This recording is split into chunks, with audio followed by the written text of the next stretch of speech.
नमस्कार बच्चों, मैं अरविंद सर आप सभी का स्वागत करता हूं अपने इस YouTube चैनल पे। आशा करता हूं कि आप सभी स्वस्थ होंगे और अच्छे होंगे। चलिए, आज का जो हमारा वीडियो है, वो वीडियो हमारा है कि हमें बोर्ड एग्जाम के लिए क्या स्ट्रेटेजी करें कि हम अधिक से अधिक नंबर ला सकते हैं। बच्चे देखिए, आपको जो पढ़ना था अब तक आपने पढ़ लिया होगा और अब जो टाइम है वो है रिवीजन का। मैं पहले से भी कर रहा था और अभी भी कर रहा हूँ। अब जो टाइम हमारा है वो है रिवीजन के। तो हम रिवीजन कैसे करें, किस टॉपिक को कितना टाइम दें, कैसे पढ़ाई करें, चलिए उसके बारे में बात करते हैं बच्चे। देखिए, सबसे पहले एक जान लीजिए कि कोई भी बोर्ड हो, या तो जैक बोर्ड हो या सीबीएसई बोर्ड हो, दोनों बोर्ड ने अपना जो एग्जाम का शेड्यूल है उस शेड्यूल को इन्होंने जारी कर दिया है न्यूज़पेपर के माध्यम से। सारे बोर्ड ने अपनी साइट पे अगर आप जैक की बात करें तो जैक के साइट पे, सीबीएसई की बात करें तो सीबीएसई के साइट पे, हर बोर्ड ने अपने अपने साइट पे जो भी एग्जाम का शेड्यूल है उस एग्जाम के शेड्यूल को जारी कर दिया है, अपलोड कर दिया है। चलिए, सबसे पहले बात ये होती है बच्चों में कि सर हम क्या स्ट्रेटेजी अपनाएं कि हम जल्दी से जल्दी रिवीजन कर सकते हैं, ज्यादा रिवीजन कर सकते हैं और ज्यादा से ज्यादा नंबर आप ला सकते हैं। क्योंकि देखिए, हर एक बच्चों के दिमाग के अंदर एक फोबिया है, एक डर सा है कि पता नहीं बोर्ड का एग्जाम है कैसे करेंगे, कि एक डर बैठ गया है क्या करेंगे, कितना टाइम पढ़ना चाहिए, कितना सब्जेक्ट को टाइम दें। मैं जो मैं बात करूँ साइंस सब्जेक्ट की, कि मैथ्स के बच्चे सोच रहे हैं कि मैथ्स में कितना टाइम दूं, फिजिक्स में कितना टाइम देना चाहिए, केमिस्ट्री में कितना टाइम देना चाहिए, इंग्लिश को कितना टाइम देना चाहिए, या फिर जो आपका ऑप्शनल है उसको कितना टाइम देना चाहिए। चलिए उसकी बात हम बाद में करते हैं। देखिए, जो क्लास 12 में बेसिकली जो अपना एग्जाम होता है, क्लास 12 जो साइंस बच्चे हैं उनका मेन जो सब्जेक्ट है वो मेन हमारा 3 सब्जेक्ट है। क्या क्या हमारा मेन सब्जेक्ट है? एक हमारा फिजिक्स है, केमिस्ट्री है और मैथ्स है। फिजिक्स आपका 70 मार्क्स का और 30 मार्क्स का, आपको प्रैक्टिकल है, सबको पता है। इसमें भी केमिस्ट्री 30 का है, 70 का है, 30 का प्रैक्टिकल है। मैथ्स में 80 का आपका सब वो क्या कहते हैं आपका पेपर है और 20 का प्रैक्टिकल है। चलिए, देखिए सबसे पहले होता क्या कि आप कितना टाइम दें। देखिए, हर स्कूल में ना अभी ना जो भी सीबीएसई बोर्ड के स्कूल्स हैं, हर स्कूल में अभी प्री बोर्ड का शेड्यूल जारी हो चुका होगा। हर मैक्सिमम स्कूल्स में जैसे डीएवी की जो भी स्कूल्स हैं उन स्कूल्स में प्री बोर्ड हो रहे हैं। फिर एसएसबीएम के स्कूल, जी एसएसबीएम की जो भी स्कूल्स हैं उसमें प्री बोर्ड होगा। मतलब हर सीबीएसई स्कूल ने प्री बोर्ड लेना स्टार्ट कर दिया है। दैट मीन्स वो ये चेक करें कि आपका तैयारी कितना है। और ये कह लीजिए कि प्री बोर्ड मतलब बोर्ड से पहले का एक बोर्ड, जिसमें कि आपको ये बताना चाहिए कि हमने पूरे अभी पिछले जो आपने 10 महीने क्या पढ़ा था, उस 10 महीने 9-10 महीने की आपका एक ना एक इवेल्यूशन कर दीजिए कि आपका एक इवेल्यूशन ले रहा है कि आप कैसे क्या पढ़े, आपका क्या रिजल्ट था। देखिए, सबसे पहले क्या होता है कि अगर हम बात करें कि आपको टाइमिंग क्या करना है। बच्चे देखिए, अब तो क्या होगा कि मैक्सिमम बच्चे अब स्कूल जाना बंद कर दिए होंगे, चाहे किसी बोर्ड के बच्चे हों, जैक के हों, सीबीएसई के हों, किसी बोर्ड के बच्चे हों, तो स्कूल जाना बंद कर दिए होंगे। तो अब जो टाइम है ना वो टाइम हमारा है रिवीजन का, कि हम मैक्सिमम टू मैक्सिमम रिवीजन करें। क्या करें? हम मैक्सिमम टू मैक्सिमम रिवीजन करें। रिवीजन में देखिए, सबसे पहले अगर आप बात करते हैं, आप अगर बात करते हैं अगर अब कि फिजिक्स का, तो देखिए वैसे मेरे ख्याल से सबसे पहले आपको एनसीईआरटी पढ़ना चाहिए। मेरे ख्याल से भी सबसे पहले आपको, अगर फिजिक्स की बात करते हैं तो फिजिक्स में आपको सबसे पहले मेरे ख्याल से एनसीईआरटी पढ़ना चाहिए। क्या पढ़ना चाहिए? हर बुक का आप पहले एनसीईआरटी पढ़िए। फिजिक्स हो या केमिस्ट्री हो, आप सबसे पहले एनसीईआरटी पढ़िए। चाहे मैथ्स हो, सबसे पहले आप एनसीईआरटी पढ़िए। देखिए, अगर मैथ्स में हो तो एनसीईआरटी प्लस एनसीईआरटी एग्जाम्पलर भी पढ़िए। सबसे पहला चीज जो हमें पढ़ना है वो ये पढ़ना है। और देखिए, एनसीईआरटी पढ़ने के लिए आपको मैक्सिमम देना है एनसीईआरटी प्लस एग्जाम्पलर के लिए, मैक्सिमम 15 से 20 दिन तक आपको इतना टाइम देना है। फिजिक्स के लिए कि सबसे पहले कुछ भी हो, आप सबसे पहले एनसीईआरटी को पढ़िए। कैसे पढ़ना है कि फिजिक्स के और केमिस्ट्री को तो एक बार ना आप एक नॉवेल जैसे पढ़ते हैं, जैसे कहानी पढ़ते हैं, आप एक बार सिर्फ रीडिंग डालिए कि सर हमें पढ़ना कैसे है। अगर इसकी बात करें हम, तो सबसे पहले आप एक बार ना उस पर रीडिंग डालिए। रीडिंग डालने के बाद क्या होता है कि आप उसको रीडिंग डाल लेते हैं अगर ना, दोबारा वक्त क्या कीजिए, फिर आप रीडिंग डालने के बाद दोबारा आप कोशिश कीजिए कि फिर से एक बार पढ़ें।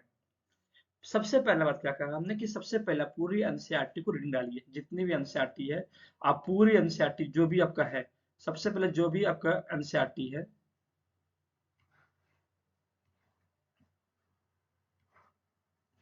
देखो बच्चे, जो भी आपका एनसीईआरटी है, आप पूरी एनसीईआरटी का सबसे पहले आप रीडिंग डालिए।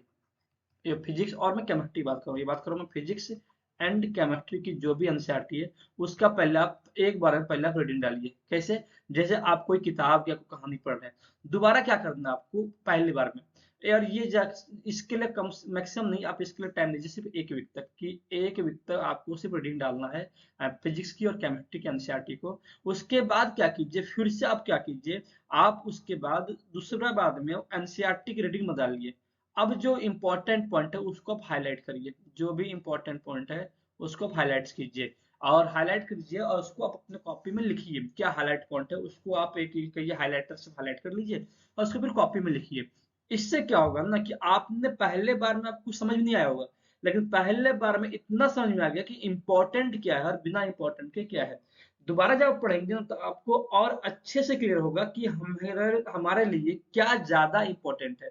दूसरी बात बच्चे देखिए, अब क्या कीजिए, आपके पास जो भी पीवाईक्यू है, आपके पास जो भी पीवाईक्यू होगा, आप किसी बोर्ड की हो, प्रीवियस ईयर क्वेश्चंस हो या फिर जो सैंपल पेपर हो, आप उसको उठाइए और उठा के देखिए कि बच्चे की क्वेश्चन आपका कहाँ से आ रहा है, क्या पुट हो रहा है, पुटअप हो रहा है, पिछले आप 10 साल 5 साल का क्वेश्चन उठाइए। हाँ, जो 2020 और 21 के क्वेश्चन को छोड़ के, क्योंकि 2020 और 21 में ना क्या होता कि 2 बार में शायद 21 में 2 टर्म एग्जाम हुआ था, तो उसको छोड़ दीजिए। और बाकी जो भी क्वेश्चन है उसके क्वेश्चंस को उठाइए, देखिए क्वेश्चन किस टॉपिक में पूछा जा रहा है, कौन सा टॉपिक आपका आपको के क्लास में बताया भी होगा कि फिजिक्स में केमिस्ट्री में कौन सा टॉपिक कितने मार्किंग का है, किसका मार्किंग इसके ज्यादा है, किस क्वेश्चन किस टॉपिक ज्यादा क्वेश्चन आ रहा है। तो जिस टॉपिक में ज्यादा क्वेश्चन हो उस टॉपिक को ज्यादा टाइम दीजिए और सबसे पहले ये टाइम दीजिए कि देखिए जो भी 5 मार्क्स के इस भी टॉपिक से 5 सॉरी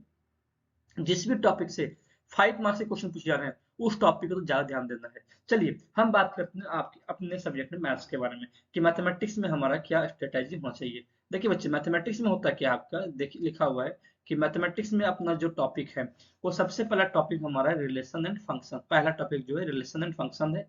फिर अपना अलजेब्रा है, कैलकुलस है, वेक्टर एंड 3D है, एलपीपी है और प्रोबेबिलिटी। ये अपना 5-6 टॉपिक है। बच्चे देखिए, मैं सीधा ही कहना चाहूंगा कि देखिए अब आपको ना ये नहीं कि जो जो उसमें आप पूरा अभी देखें, कहीं मोटिवेशन देख लिए संदीप माहेश्वरी का, या फिर कहीं एक मोटिवेशनल वीडियो देख लिए और जो जो उसमें आप 10 दिन तक खूब पढ़ लिए, बाकी 10 दिन के बाद आप ठंडे हो गए, नहीं।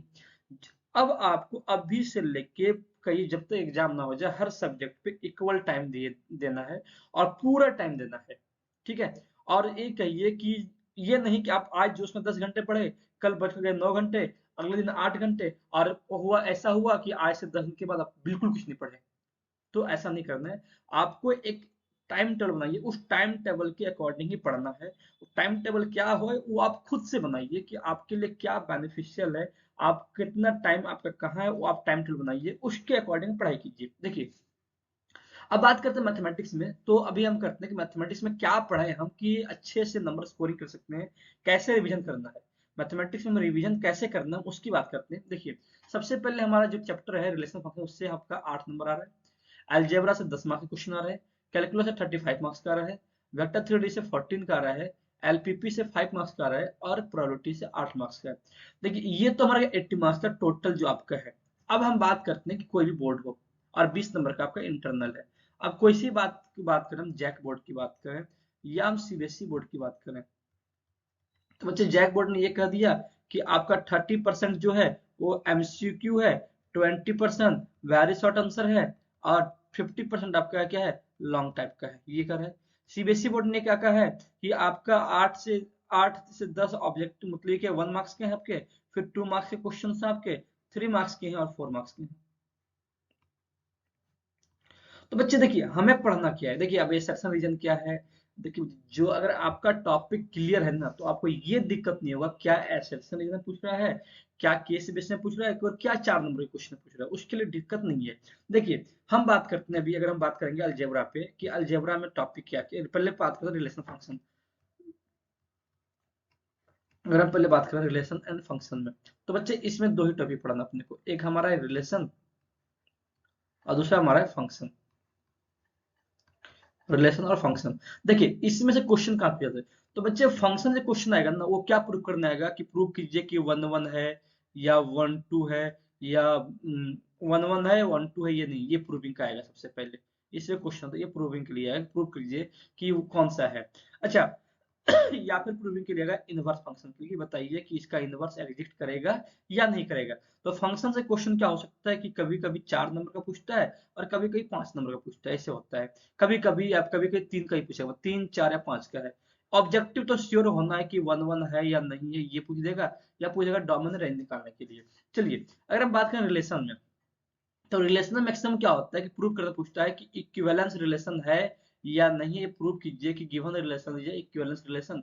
या फिर पूछ देगा कि सिमेट्रिक, रिफ्लेक्सिव, सिमेट्रिक और ट्रांजिटिव पूछेगा, रिफ्लेक्सिव, सिमेट्रिक और ट्रांजिटिव वाला पूछेगा, रिफ्लेक्सिव, सिमेट्रिक और ट्रांजिटिव के बारे में ये प्रूव करने से पूछा जाएगा। ये क्वेश्चन आ सकता है, और ये क्वेश्चन आपका कहिए कि 3 या 4 मार्क्स में आएगा। हाँ, 1 मार्क्स में दोनों चैप्टर से क्वेश्चन रह सकता है आपका, कि 1 मार्क्स से आपका रिलेशन से हो सकता है और 1 मार्क्स का क्वेश्चन आपका फंक्शन से हो सकता है, या भी किसी एक से भी हो सकता है। तो आपका इसमें पढ़ना क्या है, देखिए इसमें क्या पढ़ना है, क्या क्वेश्चन करना है। तो इसमें जो क्वेश्चन करना है ना वो ये करना है सबसे पहले कि हम प्रूव कैसे करेंगे। आप इसको पढ़ लीजिए कि प्रूव कैसे करेंगे। प्रूव करना है कि कोई भी गिवन जो फंक्शन है, वो कोई भी गिवन रिलेशन है, वो इक्विवेलेंस है, वो आपको प्रूव करने के लिए दिया जा सकता है कि गिवन जो फंक्शन है वो इक्विवेलेंस है। या फिर कहेगा कि रिफ्लेक्सिव, सिमेट्रिक और ट्रांजिटिव है। या फिर रिफ्लेक्सिव की बात करेगा, या सिमेट्रिक की बात करेगा, या ट्रांजिटिव की बात करेगा, इसके बारे में आपको पूछा जा सकता है। या फिर पूछ देगा कि नंबर ऑफ रिफ्लेक्सिव रिलेशन पूछ देगा, या नंबर ऑफ सिमेट्री पूछ देगा, ऐसे पूछा जा सकता है ऑब्जेक्टिव में। और रिफ्लेक्सिव या नंबर ऑफ सिमेट्री पूछ देगा, ऐसे आपका ऑब्जेक्टिव क्वेश्चन जो होगा 1 मार्क्स का, उसमें पूछा जा सकता है। ठीक बच्चे, अगर हम बात करें फंक्शन की, देखिए अगर हम बात करेंगे फंक्शन की कि फंक्शन में क्वेश्चन क्या पूछा जा सकता है, तो देखते हैं क्या कर रहे हैं कि अगर हम बात करें फंक्शन की ना, तो फंक्शन जिस चैप्टर में आपको क्या पूछा जा सकता है हम उसके बारे में बात कर रहे हैं। देखिए अब आ गया फंक्शन। तो अगर हम फंक्शन चैप्टर की बात करें तो इससे क्या होगा बच्चे, इससे कि 4 से 5 मार्क्स का क्वेश्चन पूछा सकता है। अगर रिलेशन से 4 मार्क्स का पूछा है तो इससे भी 4 का, क्योंकि इसका जो मार्किंग स्कीम है वो 8 का ही है। तो देखिए सबसे पहले हो सकता है कि कोई एक रहेगा आपका, कोई भी एक 1 मार्क्स का ऑब्जेक्टिव क्वेश्चन हो सकता है। कि ऑब्जेक्टिव में हो सकता है, क्या ऑब्जेक्टिव में दिया रहेगा, क्या क्वेश्चन रहेगा कि ये फंक्शन 1 1 है या नहीं है, ये पूछा सकता है। या फिर पूछेगा कि number of total A to B कोई दो सेट है तो कितना फंक्शन हो सकते हैं। या कहेगा इनवर्स एग्जिस्ट होगा या नहीं होगा, ये इस पे क्वेश्चन पूछा जा सकता है। या फिर डोमेन रेंज निकालने के लिए फंक्शन पूछा जा सकता है। अब देखिए इसमें जो प्रूविंग आएगा ना 3 नंबर में, तो इसमें भी प्रूविंग आएगा कि क्या प्रूव करना अपने को, कि प्रूव कीजिए कि गिवन फंक्शन है वो 1 1 है या ऑन टू है, या कहेगा मैन्यू वन है या नहीं, चेक करना पूछेगा 1 1 1 2 है, मैन्यू वन है या नहीं है। या फिर सीधा कह देगा किसी फंक्शन का आपको इनवर्स निकालने के लिए पूछा सकता है। या फिर आपको कहेगा कंपोजिट से क्वेश्चन पूछा सकता है, कंपोजिट फंक्शन से, कि क्या पढ़िए कि क्या एफ ओ एफ क्या होगा, जी ओ जी क्या होगा, एफ ओ जी क्या होगा, जी ओ एफ क्या होगा, ये सब पूछा जा सकता है आपको। या फिर सिर्फ इनवर्स का। तो देखिए इसमें क्वेश्चन जो पूछे जाते हैं वो 3 टाइप्स के पूछे जाते हैं फंक्शन से। क्या कि प्रूव करना में कि कोई फंक्शन जो दिया हुआ गिवन फंक्शन वो 1 1 है या नहीं है। क्या आ सकता है कि गिवन जो फंक्शन है वो 1 1 है या नहीं है, ये प्रूव किया जा सकता, करने कहेगा ऑन टू है कि नहीं है, या मैन्युअल है कि नहीं है। या फिर क्या किसी फंक्शन का इनवर्स निकालिए आप, इनवर्स फंक्शन क्या होगा। या फिर क्या जा सकता है कि एफ ओ एफ जी ओ जी और एफ ओ जी जी ओ एफ, ये 3 टाइप का क्वेश्चन आपका ऐसे पूछा सकता है। तो बच्चे हमें फंक्शन को इतना ही पढ़ना है। और मेरे ख्याल से देखिए मैथमेटिक्स में अगर पढ़ना ना क्या पढ़े, तो बच्चे सबसे पहले जो पढ़ना क्या है ना, देखिए अगर आपको मैथ्स में अच्छा स्कोर करना है तो सबसे पहले आप कवर कीजिए अपना एनसीईआरटी। सबसे पहले आप कवर कीजिए NCERT plus NCERT exemplar, NCERT plus NCERT exemplar. उसके बाद ही आप कोई भी बुक सॉल्व कीजिए, जो रेफरेंस बुक है, आर डी शर्मा हो या आर एस अग्रवाल हो, कुछ भी हो। आप एक बार एग्जाम से पहले एक बार एनसीईआरटी प्लस एनसीईआरटी एग्जाम्पलर को जरूर पढ़ें। क्योंकि और देखिए सबसे पहली बात है कि आपको एनसीईआरटी में क्या पढ़ना है एग्जाम में, कि जितना भी एग्जाम्पल का क्वेश्चन है वो करना आपको। और जो भी आपका जो करना है जो मिसलेनियस है उसको तो करना ही करना है, मिसलेनियस और एग्जाम्पल। देखिए बच्चे ये 2 चीज तो जरूर पढ़ना। और एनसीईआरटी एग्जाम्पलर अगर आपने ये पढ़ लिया ना, तो आप उम्मीद मान लीजिए कि कोई भी बच्चा हो, कोई भी बच्चा हो चाहे कितना भी मतलब कि ये कुछ भी नहीं पढ़ा हो ना, अगर ये सिर्फ 2 बुक पढ़ लिया बच्चे, तो जान लीजिए अगर ये सिर्फ ये 2 बुक पढ़ लिया ना, एनसीईआरटी और एनसीईआरटी एग्जाम्पलर, तो एनसीईआरटी में पढ़ना क्या, एग्जाम्पलर को जरूर पढ़ना है और मिसलेनियस को, और एक्सरसाइज 3 तीन चीज इसमें है ही, एक एग्जाम्पल है, एक्सरसाइज है और मिसलेनियस है। ये तीन चीज पढ़िए और एक एग्जाम्पल पढ़ लीजिए। मैं वादा करता हूँ कि आपका 80 में से जान लीजिए कि 45 प्लस मार्क्स श्योर आने आना है। चलिए, इतना पढ़ने के बाद क्या करना होता है अपने को, इतना पढ़ लिए तो उसके बाद आपको पढ़ना है, देखिए क्या करना है, सबसे पहले आपको पढ़ना है एनसीईआरटी प्लस एनसीईआरटी एग्जाम्पलर। उसके बाद आपको पढ़ना है जो भी आपका रेफरेंस बुक हो, आरडी हो या आरएस हो, आरडी हो या फिर आरएस हो, जो भी कोई बुक हो वो आप पढ़ लीजिए। आरडी हो या फिर आरएस हो या फिर जो आपका जो भी आपने पूरे साल जो आपने कहीं ट्यूशन में पढ़ा होगा, कहीं कोचिंग में पढ़ा होगा या फिर कहीं स्कूल में जो पढ़ा होगा, आप उसको एक बार रिवाइज कर लीजिए। दैट इज सफिशियंट, इतना काफी है। फिर आपके पास जो भी सैंपल पेपर आते हैं या जो भी पीवाईक्यू है, आप उसको सॉल्व कर लीजिए। सैंपल पेपर है या पीवाईक्यू है, मेरे ख्याल से पीवाईक्यू सॉल्व करना ज्यादा अच्छा रहेगा।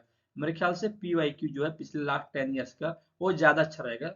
और और मैं ये कहता हूँ कि या तो आप लोग डायरेक्ट टुगेदर विथ सॉल्व कर लीजिए।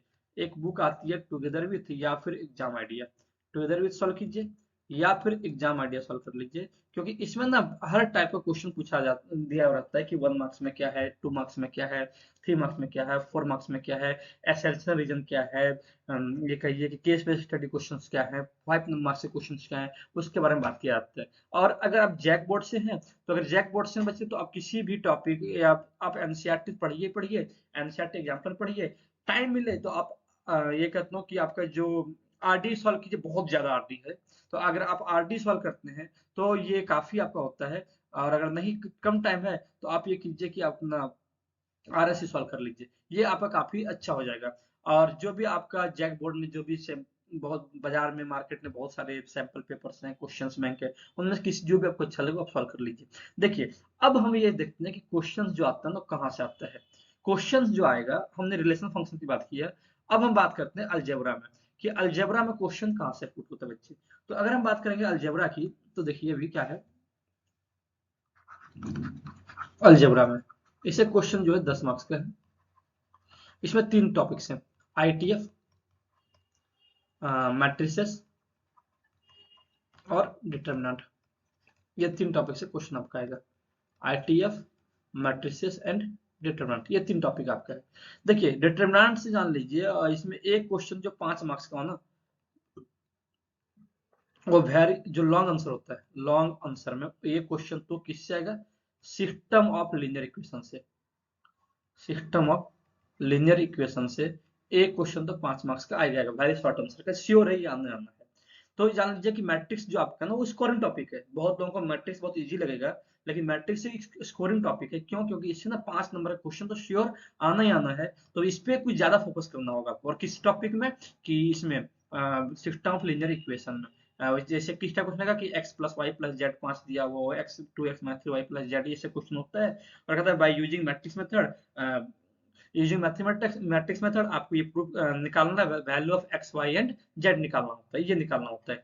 चलिए, उसके बाद अगर डिटरमिनेंट की बात करें तो सिंपल सा इसमें क्वेश्चन देगा ना, वो आपको ऑब्जेक्टिव में देगा, पूछ देगा कि find the value of determinant, या पूछेगा सिंगुलर मैट्रिक्स क्या है, नॉन सिंगुलर क्या है, ये पूछ देगा। या फिर उसके प्रॉपर्टी बेस पे कुछ क्वेश्चन दे देगा आपको, या फिर कह देगा एडजॉइंट। हाँ, सबसे जो इंपॉर्टेंट है ना, जो क्वेश्चन आएगा वो आपको एडजॉइंट और इसके प्रॉपर्टी से पूछा जा सकता है। तो आप इसको जरूर पढ़ लें। डिटरमिनेंट में क्या पढ़ना है आपको, कि डिटरमिनेंट निकालना सीखिए, सिंगुलर मैट्रिक्स क्या होता है, नॉन सिंगुलर क्या होता है, एडजॉइंट कैसे निकालते हैं, और प्रॉपर्टीज क्या है इसका। मैट्रिक्स में जो क्वेश्चन था वो कैसे क्या आ गया हमारा, वो हमारा आ गया सिस्टम ऑफ लीनियर इक्वेशन से, या फिर कहेगा इनवर्स से क्वेश्चन कहा जा सकता है। इनवर्स से तो बहुत कम क्वेश्चन आते हैं, रेयर केस ही है, लेकिन इससे जरूर आते हैं क्वेश्चन। क्योंकि अगर आपने सिस्टम ऑफ लीनियर इक्वेशन दिया तो इसमें इनवर्स का भी यूज हो गया हमारा, एडजॉइंट का भी यूज हो गया हमारा, और इसकी प्रॉपर्टीज का भी हमारा यूज हो गया। चलिए, अगर आईटीएफ से है तो देखिए आईटीएफ ने इस बार क्या किया कि सिर्फ सॉल्यूशन निकालने का दिया। क्या कर देगा आपको, बहुत ज्यादा अगर पूछेगा तो डोमेन रेंज पूछ दिया, डोमेन रेंज पूछ दिया, या फिर आपको कह देगा प्रिंसिपल वैल्यू क्या होगा, ये प्रिंसिपल वैल्यू निकालने का देगा, कहां से कहां तक होगा। ये दो टाइप क्वेश्चन पूछे जा सकते हैं बच्चे। और डिटरमिनेंट में क्या कहा कि डिटरमिनेंट आपको सिर्फ पढ़ना क्या है, तो डिटरमिनेंट पढ़ना आपको, और इसका डिटरमिनेंट फाइंड कैसे करते हैं, सिंगुलर मैट्रिक्स क्या है, नॉन सिंगुलर मैट्रिक्स क्या है, एडजॉइंट से क्या, एडजॉइंट कैसे निकालते हैं, इसकी प्रॉपर्टीज क्या है, और ये चीज पूछा जा सकता है बच्चों, क्योंकि अब ना डिटरमिनेंट में प्रूविंग करने वाला क्वेश्चन जो था ना वो अब हटा दिया है। चलिए हम जो अगला बात करेंगे अगला टॉपिक पे, वो जो हमारा टॉपिक अगला होगा वो हमारा है कैलकुलस। चलिए हम बात करते हैं कैलकुलस पे। तो जानते हैं कैलकुलस सबसे ज्यादा स्कोरिंग टॉपिक होता है हमारा। कैलकुलस जो हमारा है वो सबसे ज्यादा स्कोरिंग टॉपिक है, जो 35 मार्क्स का है। अब 35 मार्क्स का है तो इसमें क्या क्या क्वेश्चन, देखिए इसमें जो क्वेश्चन हैं, टॉपिक जो हमारा है वो हमारा है कंटिन्यूटी एंड डिफरेंशियबिलिटी का है। किसका टॉपिक है, कंटिन्यूटी एंड डिफरेंशियबिलिटी का है। देखिए बच्चे ये अभी इसी में एनसीईआरटी में इसी में दे दिया है डिफरेंशिएशन, एनसीईआरटी ने इसी में डिफरेंशिएशन भी दे दिया है। फिर उसके बाद हमारा आता है AOD, application of derivative, application of derivative ये दिया हुआ है। तो इसमें टॉपिक क्या क्या हमारा, इसमें हमारा है रेट मेजर, फिर दूसरा हमारा है इंक्रीजिंग एंड डिक्रीजिंग, और तीसरा हमारा है मैक्सिमा एंड मिनिमा।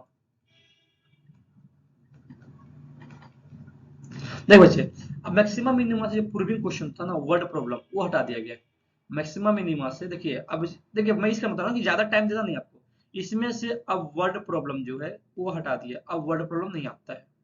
ठीक है, यहाँ से अभी इसमें टॉपिक डिलीट क्या हुआ है, इसमें डिलीट हमारा हुआ टेंजेंट एंड नॉर्मल, और डिलीट हुआ है एरर। ये दो टॉपिक हमारा डिलीटेड है, ये दो टॉपिक डिलीटेड है।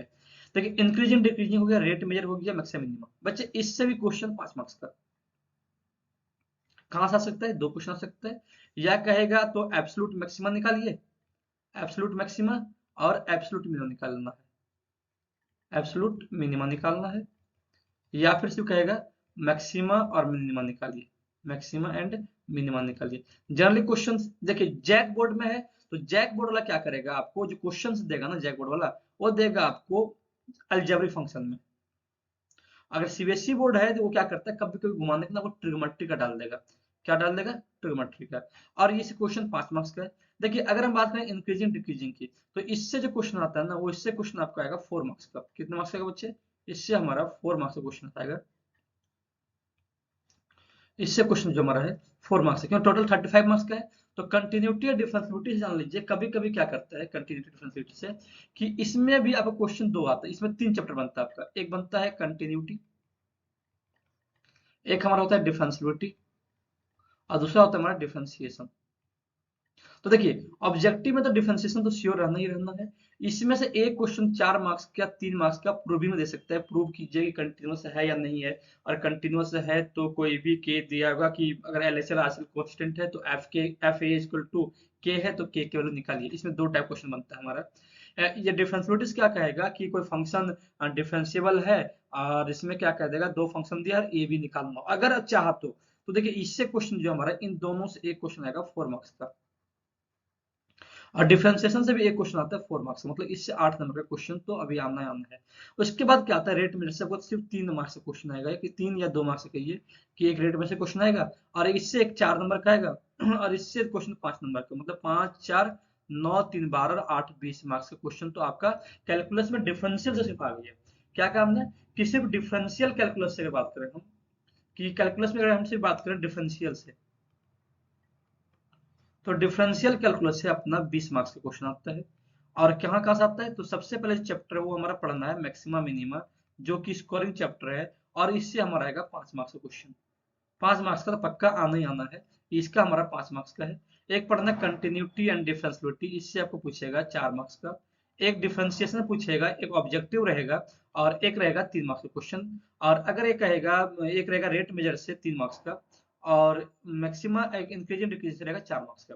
चलिए मतलब ये हमारा 20 मार्क्स का है। तो इसका मतलब ये कि हमें जो डिफरेंशियल कैलकुलस है उसमें थोड़ा सा टाइम देना है, क्योंकि 20 मार्क्स की बात करिए आपका पूरे एक कहते हैं कि पूरा 20 मार्क्स, मतलब मान लीजिए कि मैथमेटिक्स का 20% जो आपका है वो इससे आ रहा है। चलिए 100 में से, और अगर कहें हम कि 80 में से, तो यानी कि 25% तो आपका इसी से आ रहा है। अब बात करेंगे हम इंटीग्रल कैलकुलस के बारे में। तो अगर हम इंटीग्रल कैलकुलस के बारे में बात करेंगे इंटीग्रल में, तो इंटीग्रल कैलकुलस से जो क्वेश्चन आता है वो 15 मार्क्स का आता है। कितना मार्क्स का आता है हमारा, 15 मार्क्स का आता है। सबसे पहले इसमें इंटीग्रेशन आएगा। तो इंटीग्रेशन जानते हैं दो टाइप्स का होता है, एक डेफिनिट होता है और एक इनडेफिनिट। पढ़ना सबसे पहले इनडेफिनिट, और फिर पढ़ना में डेफिनिट। फिर पढ़ना अपने को एरिया, और फिर पढ़ना अपने को डिफरेंशियल। देखो बच्चे डिफरेंशियल, अब कह रहे हैं इंटीग्रेशन से। इंटीग्रेशन से डेफिनेट इंडेफिनेट किसी में से एक ऑब्जेक्टिव क्वेश्चन जरूर रहेगा। ऑब्जेक्टिव एक जरूर रहेगा, श्योर रहेगा। या तो वो इंडेफिनिट से हो सकता है या फिर डेफिनिट हो सकता है। अगर इंडेफिनिट से रहा तो किससे रहेगा? ये या फिर सब्स्टिट्यूशन से रहेगा, या फिर अब जब हम पढ़ते हैं कि ई की पावर ऐसे e power x integration of f x plus f dash x d x, इससे क्वेश्चन आ सकता है। इस टाइप से क्वेश्चन रह सकता है। या फिर आपको क्या कहते हैं सब्स्टिट्यूशन से रहेगा, या फिर इंडेफिनिट से दिया रहेगा सिंपल सा क्वेश्चन जो आपसे बन जाएगा 1 मार्क्स का। चलिए, अब जब हम बात करेंगे ना इंटीग्रेशंस में, तो हम बात करते हैं सबसे पहले हम बात करेंगे इंडेफिनिट से। तो बच्चे हम जानते हैं कि अभी जो क्वेश्चन किससे कितना मार्क्स का आएगा हम देखते हैं। तो इससे पूरा 15 मार्क्स का क्वेश्चन आता है। 15 मार्क्स में ये करा अभी कि इससे तो अभी एरिया अंडर कर्व से 4 या 5 मार्क्स का तो रहना ही रहना है। 4 मार्क्स का या 5 मार्क्स में रहना ही रहना है। कहीं कभी 4 में देता है, कभी 5 में देता है। और एक डिफरेंशियल से रहेगा, तो डिफरेंशियल से एक क्वेश्चन तो ऑब्जेक्टिव रहेगा कि फाइंड करना ऑर्डर और डिग्री क्या होगा। क्या रहेगा? ऑर्डर एंड डिग्री के बारे में। ठीक है, एक क्वेश्चन रहेगा आपका एक 4 मार्क्स में रह सकता है क्वेश्चन। क्या रहेगा क्वेश्चन? 4 या कहिए 3 में कहिए कि एक क्वेश्चन इसमें रहेगा। वो क्या रहेगा जो आप पढ़ा ना कि लीनियर डिफरेंशियल इक्वेशन से रहेगा, लीनियर से रहेगा। या फिर differential equation in variable reducible form में, वेरिएबल रिड्यूसिबल फॉर्म में, या v equal to Y X, V equal to X Y जो मान के बना रहे थे वो लगना रहेगा। चलिए, तो इसमें आ गया एरिया अंडर कर्व में जो सिंपल एरिया होगा कि एक लाइन दिया हुआ है, उसका एरिया दिया है, निकालिए। या फिर कोई पैराबोला का एरिया निकालिए, पैराबोला लाइन का निकालिए। सिंपल सा रहेगा आपका, इसमें रहेगा। इसमें तो ज्यादा नहीं कि इसमें ये तो आप एक इसमें आप ज्यादा नहीं, 1 दिन का टाइम दीजिएगा। ये भी एक दिन का टाइम है। देखिए, बहुत बच्चों को ना इंटीग्रेशन में बहुत टफ लगता है, जो कि इंटीग्रेशन उतना टफ नहीं, इंटीग्रेशन आसान है। तो आपको इंटीग्रेशन पे उतना टाइम नहीं देना है जितना देना होता है। देखिए, इंटीग्रेशन पूरे इंटीग्रेशन से आपको ना ये जान ले कि 5 5 10, आप पूरे इंटीग्रेशन से 5 मार्क्स का क्वेश्चन पूछेगा। अब या तो वो डेफिनिट का हो या इनडेफिनिट का हो। अगर इनडेफिनिट में आएगा बच्चे तो प्रूव करना है इस टाइप से क्वेश्चन कि -π/2 से लेके π/2 तक इस टाइप को पढ़ा है ना, sin की पावर nx बाय sin की पावर nx प्लस cos की पावर nx, इसका वैल्यू क्या होगा हम पढ़े थे π/4 होता है। ये आपको प्रूव करने को दिया जा सकता है। इस टाइप से क्वेश्चन आएगा। और इनडेफिनिट तो बहुत बड़ा लंबा चैप्टर है, तो इसमें से आपको कुछ पूछा जा सकता है। और जन बेसिकली हम कहते हैं कि पार्शियल फ्रैक्शन क्वेश्चन रहेगा, या फिर आपका बाय पार्ट्स का रहेगा। चलिए, तो हमने देखा अभी ये क्या इंटीग्रल कैलकुलस के बारे में। अब हम बात करते हैं वेक्टर 3D के बारे में। क्या हमारा अगला टॉपिक जो हमारा वो है हमारा वेक्टर एंड 3D, जो हमारा 40 मार्क्स का है। देखिए बच्चे, वेक्टर में क्या होता है, वेक्टर और 3D हमारा वेक्टर है और 3D है। देख, कभी कभी इससे क्या करेगा 7 मार्क्स का क्वेश्चन पूछ देगा, तो इससे भी 7 मार्क्स का पूछ देगा। पहले क्या था, पहले वेक्टर ज्यादा था स्कोरिंग था, और 3D कम, 3D ज्यादा का था और वेक्टर कम का था। अब वेक्टर 3D में क्या किया, हमें सिर्फ पढ़ना है, लाइन पढ़ना है। प्लेन कुछ ने हटा दिया है, तो हमें प्लेन तो पढ़ना ही नहीं है अब। और इसमें क्या पढ़ना है, इसमें सिर्फ पढ़ना है कि जनरल जो है बेसिक पढ़ना है हमारा, जनरल या फिर बेसिक पढ़ना है, और प्रोडक्ट ऑफ वेक्टर पढ़ना है, बस इतना ही पढ़ना है। प्रोडक्ट ऑफ वेक्टर, वो भी क्या ट्रिपल प्रोडक्ट हटा दिया है, ये डिलीट कर दिया है। तो अपने को ये 2 चीज पढ़ना अपने को। तो इन दोनों से कभी कभी अगर इससे 7 का रहा तो इससे 7 का रहेगा, इससे 6 तो उससे 8 का रहेगा। तो डायरेक्ट जो इसमें क्वेश्चन आएगा वो ऑब्जेक्टिव तो एक श्योर आना ही आना है, एक ऑब्जेक्टिव क्वेश्चन। बाकी जो क्वेश्चन होगा ना वो एक डॉट प्रोडक्ट से हो सकता है क्वेश्चन, और एक क्रॉस प्रोडक्ट से हो सकता है क्वेश्चन। तो बच्चे इसको ना आपको करना है। ऑब्जेक्टिव में क्या रहेगा कि कह देगा कि पोजिशन वेक्टर निकालने कह देगा, या यूनिट वेक्टर निकालने के लिए कह देगा, ये सब कुछ पूछा सकता है। या फिर एंगल निकालने का देगा 2 वेक्टर के बीच का। देखिए 3D में क्या होता है कि 3D बच्चे एक क्वेश्चन 5 नंबर का आता है। इसमें टॉपिक जो है ना वो आपको डायरेक्शन रेशियो, डायरेक्शन कोसाइन हमारा है। फिर उसके बाद हमें पढ़ना है इक्वेशन ऑफ लाइन पढ़ना है। तो डायरेक्शन रेशियो, डायरेक्शन कोसाइन, ये सबसे ये हमारा 1 नंबर क्वेश्चन है। फिर क्या देगा अभी आपको कि equation of line parallel to a given line, equation of line parallel to given line, या equation of line perpendicular to given line. इससे क्वेश्चन आ सकता है। ये क्वेश्चन 2 मार्क्स में आएगा। ये क्या आएगा हमारा 2 मार्क्स का आएगा। ये रहेगा हमारा 2 मार्क्स का। अगर हम बात करें 5 मार्क्स के टॉपिक के बारे में, 5 मार्क्स में क्या क्या आएगा, तो बच्चे 5 मार्क्स में ऐसे क्वेश्चन पूछे आते हैं, वो पूछे आते हैं कि पॉइंट ऑफ इंटरसेक्शन निकालने के लिए क्या, पॉइंट ऑफ इंटरसेक्शन निकालने का देगा, या क्या देगा फुट ऑफ परपेंडिकुलर क्या होगा, फुट ऑफ परपेंडिकुलर क्या होगा, या फिर थर्ड जो हमारा है वो आपको क्या दिया जाएगा कि शॉर्टेस्ट डिस्टेंस निकालने का दिया जाएगा, या फिर आपको शॉर्टेस्ट डिस्टेंस निकालने के लिए क्या दिया जाएगा कि शॉर्टेस्ट डिस्टेंस क्या होगा, आपको इसके बारे में बात किया जा सकता है। तो देखिए 3D से भी एक 5 नंबर क्वेश्चन पक्का है, ये 3 टॉपिक कर लीजिए, बहुत ही आसान टॉपिक है, तो इससे भी आपका 5 नंबर का क्वेश्चन पक्का ही पक्का रहना है। चलिए अगर हम बात करेंगे एलपीपी के बारे में, अगर हम बात करेंगे एलपीपी के बारे में, लिनियर लीनियर प्रोग्रामिंग के बारे में, लीनियर प्रोग्रामिंग के बारे में अगर इससे बात करें तो इससे 5 मार्क्स का क्वेश्चन रहेगा। इससे भी क्या हुआ कि बच्चे की हमारा जो वर्ड प्रॉब्लम है ना वो हटा दिया है, इससे हमारा वर्ड प्रॉब्लम नहीं आएगा। अब हमारा जो बेसिक है ना वो बेसिक 60 लाइन का ही इक्वेशन के बारे में आएगा। तो हमें क्वेश्चन जो आएगा इसमें वो हमारा सिर्फ बेसिक के बारे में आएगा कि हमें 3 या 4 इक्वेशन दिया रहेगा, चारों इक्वेशन का जो कॉमन पार्ट है रीजन है उस रीजन को देखिए, उसका सॉल्यूशन क्या होगा, मैक्सिमाइज या मिनिमाइज कीजिए। और बच्चे देखिए जो हमारा जो अब इसमें 5 नंबर का ही हो गया। अब जो हमारा लास्ट टॉपिक है हमारा प्रोबेबिलिटी, तो इससे जो क्वेश्चन नंबर आएगा वो 8 मार्क्स का आएगा। कहाँ से आएगा देखिए, तो इसमें पढ़ना क्या क्या है, इसमें पढ़ना सबसे पहले कंडीशनल लॉ पढ़ना है, फिर पढ़ना अपने को मल्टीप्लिकेशन थ्योरम पढ़ना है, और फिर पढ़ना आपको टोटल लॉ पढ़ना है, और फिर पढ़ना आपको बेस थ्योरम। बच्चे ये जो आप कहते हैं बाइनोमियल डिस्ट्रीब्यूशन और मीन वेरिएंस ये आपका हटा दिया है। तो देखिए अब इन जो क्वेश्चन है ना, मैक्सिमम टाइम जो 5 नंबर क्वेश्चन जो कभी कभी आता है बच्चे 4 या 5 नंबर में, वो आता है बेस थ्योरम से या टोटल लॉ से। ये देखिए 8 मार्क्स का तो एक ऑब्जेक्टिव हो गया। 2 नंबर में क्या करेगा आपका, या मल्टीप्लिकेशन लॉ से या कंडीशन लॉ से दे देगा, या फिर इस दोनों से 5 मार्क्स का कोई एक दे देगा, या फिर क्या करेगा इन दोनों से एक का क्वेश्चन छोटा सा क्वेश्चन देगा 3 मार्क्स का, और एक 2 नंबर का इसके दे देगा। मतलब आपका जान लिया कि ये हमारा है। तो कंक्लूजन क्या है बच्चे देखिए कि अगर हमें करना है तो 5 मार्क्स का क्वेश्चन जो कहाँ कहाँ से आता है, अगर हम करेंगे 5 मार्क्स क्वेश्चन अगर कम पढ़ना है ना, जो बच्चे जस्ट पास में पढ़ रहे हैं, तो देखिए 5 मार्क्स का जो क्वेश्चन आता है वो कहाँ कहाँ से आता है। तो 5 मार्क्स क्वेश्चन जो आ गया सबसे पहले आ गया एलपीपी से, जो बहुत ही इजी है, इससे आप 5 मार्क्स आसानी से उठा सकते हैं। दूसरा अपना हमारा है कि एक मैट्रिक्स से आएगा 5 मार्क्स का, मैट्रिक्स से आता है हमारा 5 मार्क्स का, ये भी बहुत इजी चैप्टर है। तीसरा हमारा है मैक्सिमा एंड मिनिमा, इससे भी आप 5 मार्क्स का उठा सकते हैं। ठीक है, चौथा जो आपका आता है वो अपना 3D से आता है 5 मार्क्स का, ये भी 3D से आ गया बच्चे। और अगला जो 5वां चैप्टर हमारा है, वो 5वां चैप्टर अपना है, जो 5वां चैप्टर अपना है वो क्या कहते हैं बच्चे कि इसमें ना हम प्रोबेबिलिटी से एक का बात कहिए कि हम प्रोबेबिलिटी से भी हम इस पे 5 मार्क्स के क्वेश्चन, प्रोबेबिलिटी भी आसान चैप्टर है, तो प्रोबेबिलिटी को भी हम कर सकते हैं अच्छे से। मतलब जान कि 5, 10, 15, 20 और ये आपका 5 नंबर का है। अब देखिए अब जो बच्चे कम पढ़ना चाहते हैं ना कि हम सर क्या पढ़ें, क्योंकि रिवीजन क्या करें कि हमारा जो कहते हैं कम टाइम में हम इसको रिवाइज कर सकते हैं, तो देखिए अब क्या रहा है कि जो बच्चे बहुत ही ज्यादा जस्ट पास होने के लिए पढ़ना चाहते हैं, उन बच्चों के लिए मैं क्या कहना चाहता हूँ, देखिए अगर जो बच्चे जस्ट पास होने के लिए 40-50 नंबर लाने के लिए पढ़ रहे हैं, तो उनको मैं एक सलाह दूंगा कि आप ना सीधा क्या कीजिए कि आपको पढ़ना है तो आप पढ़िए इसमें सिंपल सा एक मैट्रिक्स पढ़ लीजिए, मतलब अलजेब्रा पढ़ लीजिए। अलजेब्रा आसान चैप्टर जिससे आप 10 मार्क्स के क्वेश्चंस आसानी से पढ़ सकते हैं। क्या है आपका अलजेब्रा है सबसे पहले। दूसरा आप पढ़ लीजिए एक बार क्या कहते हैं डिफरेंशियल कैलकुलस, वो भी आसान चैप्टर है। क्या हमारा डिफरेंशियल कैलकुलस है, जिससे आपका 20 मार्क्स का क्वेश्चन तो आना ही आना है।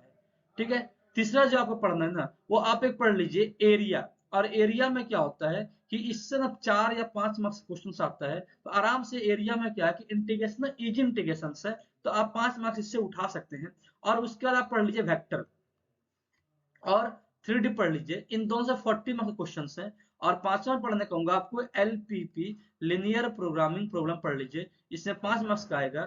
और एक छठा हमारा आ गया प्रोबेबिलिटी, जो आपका हमारा 8 मार्क्स का है। तो बच्चे जो कम मेहनत करना चाहते हैं ना, जो अभी तक कुछ नहीं पढ़े हैं, तो पता नहीं सर क्या पढ़े हैं कितना पढ़े हैं, तो बच्चे आप ये टॉपिक कर ले 6 टॉपिक। क्या क्या करना है इसमें 6 टॉपिक में आपको 8, 5, 13, 14, 27 और 4, 31 और 20, 51 और 10, 61 नंबर आप ला सकते हैं। और 61 का अगर आप पढ़ते हैं तो जान लीजिए कि श्योर की 50 मार्क्स आप आराम से उठा सकते हैं। देखिए क्योंकि हम समझ सकते हैं कि इंटीग्रेशन बहुत वास्ट चैप्टर है, बहुत लंबा चैप्टर है, बहुत ज़्यादा फार्मूला का यूज़ है, डिफरेंशिएशन का यूज़ है, इंटीग्रेशन सॉरी क्या कहते हैं आप आईटीएफ का यूज़ है, ट्रिग्नोमेट्री का यूज़ है। तो बहुत सारे बच्चों को ना ट्रिग्नोमेट्री देखिए बहुत ही आसान चैप्टर है, बशर्ते कि अगर आपको समझ में आ जाए तो उसके लिए। अगर नहीं तो आप इतना पढ़ लीजिए 6 चैप्टर और जान लें कि 6 चैप्टर में से और आपका 50 नंबर आसानी से सिक्योर कर सकते हैं, 80 में से 50। बाकी जो इंटेलिजेंट बच्चे मैं कहूँगा वो आप पूरा कीजिए। आपको 90 प्लस के लिए आप 95 प्लस का टारगेट रखिए, 95 प्लस का आप टारगेट लेके चलिए। अगर आप 95 प्लस का टारगेट लेके चलते हैं तो आप 90 में अटकते हैं, ये कंफर्म है। अगर आपने टारगेट किया 90 का तो आप 85 में अटकेंगे। हाँ बच्चे, अब आता है कि सर हम टाइम कैसे दें, कैसे कैसे किसको क्या टाइम दें। तो अगर बात करें हम ना, देखिए मैथ्स की बात करें, मैथ्स हो, फिजिक्स हो या केमिस्ट्री हो, आप क्या कीजिए, मैथ्स में थोड़ा टाइम ज्यादा दीजिए, 3 घंटे इसको दीजिए। क्योंकि अब जो टाइम है आपको ना कम से कम 12 से 14 घंटा सेल्फ स्टडी करनी होगी। 12 से 14 नहीं, सॉरी हमने बहुत ज्यादा बोल दिया, 12 से 14 नहीं। आप इसके कर लीजिए आप वो सेल्फ स्टडी करना वो ज्यादा नहीं। आप ये जान लीजिए कि अगर आप देते हैं तो आप फिजिक्स को दीजिए 2 घंटे का, फिजिक्स को दीजिए 2 से ढाई घंटे का, केमिस्ट्री भी दीजिए 2 से ढाई घंटे का, और मैथ को आप दीजिए 3 घंटे का। ठीक है, और बाकी इंग्लिश और जो आपका कंप्यूटर है, इन दोनों को मिला के आप दे दीजिए 2 घंटे का टाइम। तो दो दो चार तीन सात दो नौ, 10 घंटा होता है। अगर 10 आवर आप अच्छे से पढ़ लेते हैं ना अभी से लेके फरवरी तक, तो मैं आपको वादा करता हूँ और आपको ये उम्मीद दिलाता हूँ कि पक्का आप जान लीजिए कि अच्छा नंबर स्कोर करेंगे, और आपको अभी कहिए कि आप बहुत ही अच्छा स्कोर करेंगे। तो बच्चे, और रहा बात की सर अब हर टॉपिक जो बच्चे जो कुछ नहीं पढ़े हैं, तो उन बच्चों के लिए इन 6 टॉपिक का मैं स्पेशल वीडियो आज से लगातार डेली में आपको एक एक वीडियो अपलोड करते जाऊंगा। चलिए बच्चे, फिर मिलते हैं आपको अपने अगले वीडियो में। अगर हमारा वीडियो आपको पसंद आए तो प्लीज लाइक, शेयर और सब्सक्राइब जरूर करें। और हमारे चैनल से बने रहने के लिए, हमारे साथ बने रहने के लिए हमारे चैनल को जो नोटिफिकेशन बटन है उसको क्लिक जरूर करें।